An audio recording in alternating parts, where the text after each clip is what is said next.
do you like chickens? How about chicken pot pie? How about chicken nuggets? Chicken train, running all day. Chicken train, running all day. Chicken train, running all day. Can't get on, can't get off. Chicken train, take the chickens away.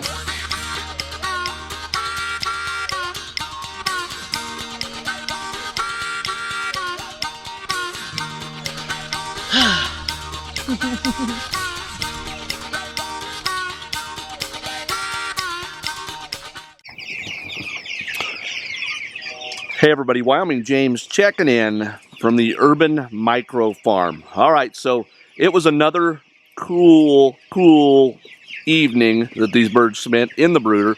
I don't know if it got as cold as it did last night, but it got plenty cold. So again, we had the heat lamps on. Everybody seems to be doing okay. Another short day for me as far as chicken farming goes. We're now smack dab in the middle of the CNFR, so I'm headed there as soon as I'm done feeding these birds. And so there's not going to be a whole lot to see today and tomorrow, but hopefully after that we get back out on the pasture and get these birds moved, and we'll have some stuff to show you guys. So stay with us because you never know what's going to happen. Stand by. Yep. Oh, you woodpecker!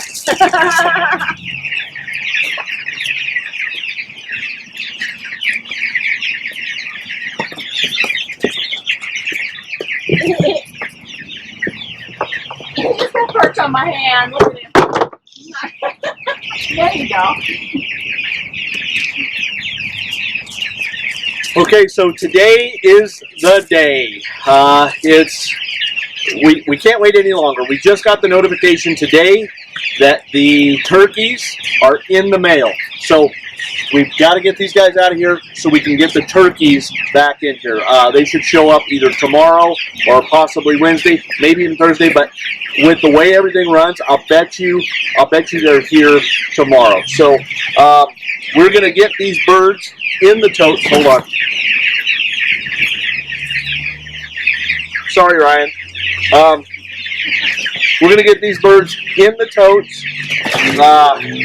There's a little bit of a disagreement on whether 3 totes will hold all 150 birds or not. I don't know. We're going to find out. But all I could find was lids for 3 of them. So we're going to do 3 for sure. Maybe if we absolutely have to, a 4th one. But I promise you this, 4 totes will not fit in the Powder River Mandarin family truckster. So we've kind of got to make it happen with 3. They're going to be a little cramped for a minute, but short ride. So stay with us. Let's get these birds in here.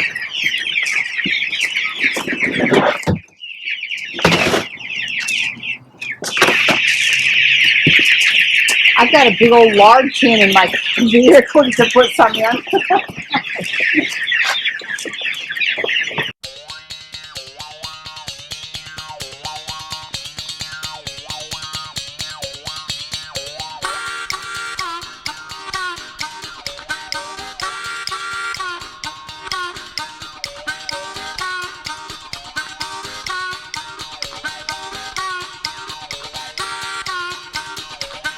Chicken train, running all day.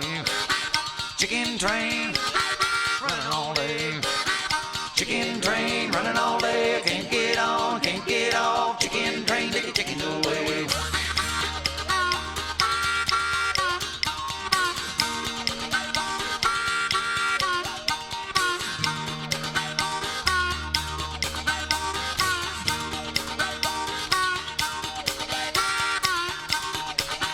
Laser beam in my dream.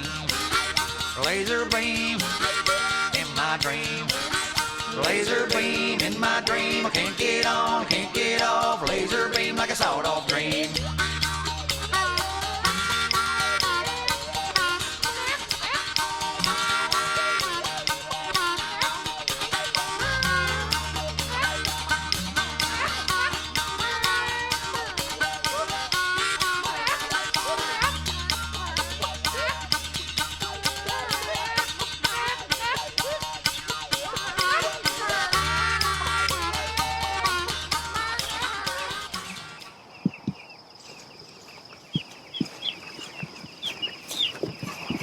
I'm getting like a half-ass cow.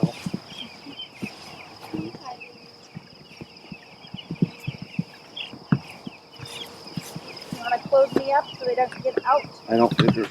Yes, yes, I will. You bet. Hi, baby.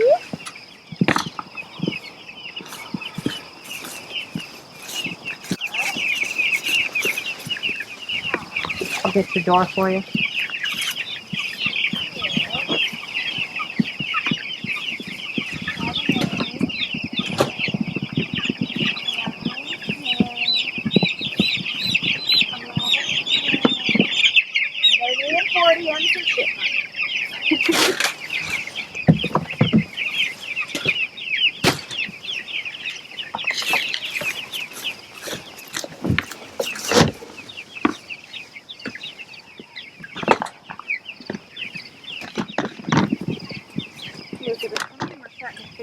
Oh yeah.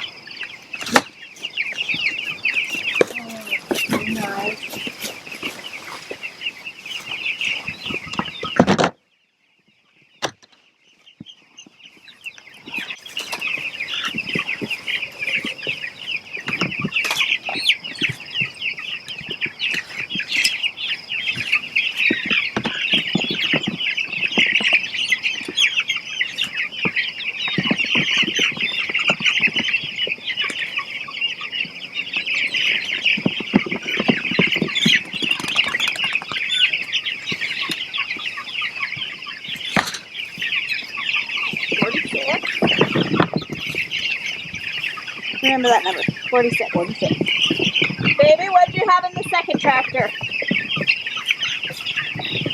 Hold on, you count.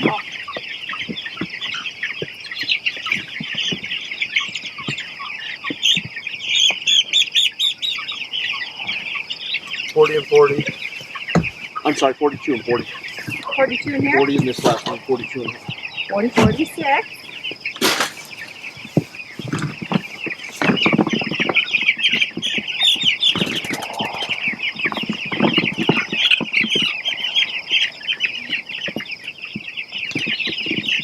What'd you have in the first one? 46. Okay, there's 48 in that one. And I'm going to put some more in here. So we have 48 in both of those. Okay. 48, 48.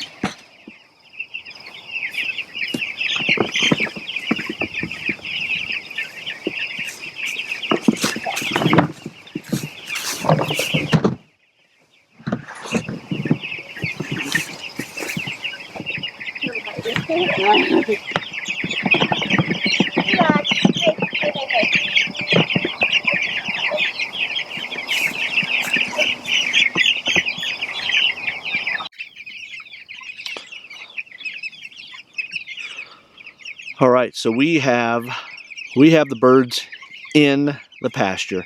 They're in the tractors. They're adapting. They seem to be adapting well. Now, this tractor we're in, they're still struggling with the waterer. I don't know if they've really truly discovered it or not, but hopefully they pick that up. The other tractors don't seem to have a problem with the water, but surely they'll get thirsty enough after they get done eating, of course, and they'll figure out that automatic water system. So, but we're going to show you the other two tractors and how they're doing.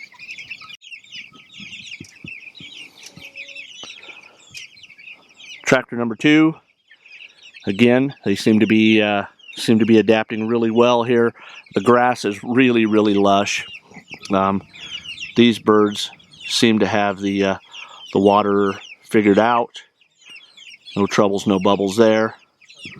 Everybody seems happy though. But yeah, it's a nice cool night. It's not. I don't think it's going to get too cold tonight. I think we're going to be all right. I think there's enough of them also that they can keep the body heat up, and we shouldn't have any problems. Tractor number 3. These birds apparently are the most well-fed because they're starting to bunch up, starting to get into their little huddles. probably for the evening. These birds haven't had a problem with the waterers either.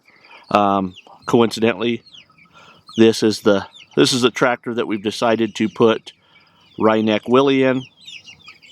There's old Willie right there, and yes, he's hanging in there. So I don't know.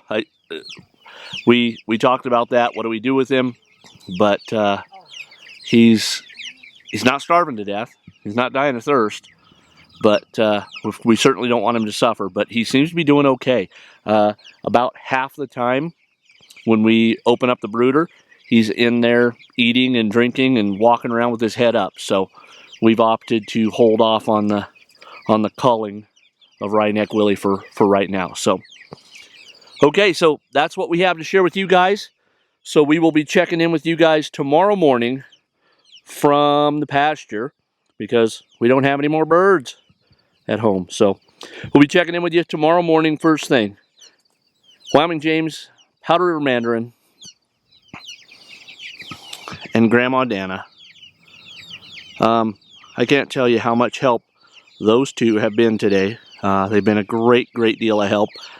They probably weren't prepared for dragging the birds out on the pasture, but they got to anyway. By the time Mandy had gotten home from work, I was already loading stuff into the family truckster, and Grandma Dana, of course, she just happened along at the wrong time, so we went ahead and put, oh, she knew. All right, so we put her to work too, and so that's it. So Wyoming James, Powder River Mandarin, and Grandma Dana checking out from the Urban Micro Farm. Adios. Chicken train running all day, I can't get on.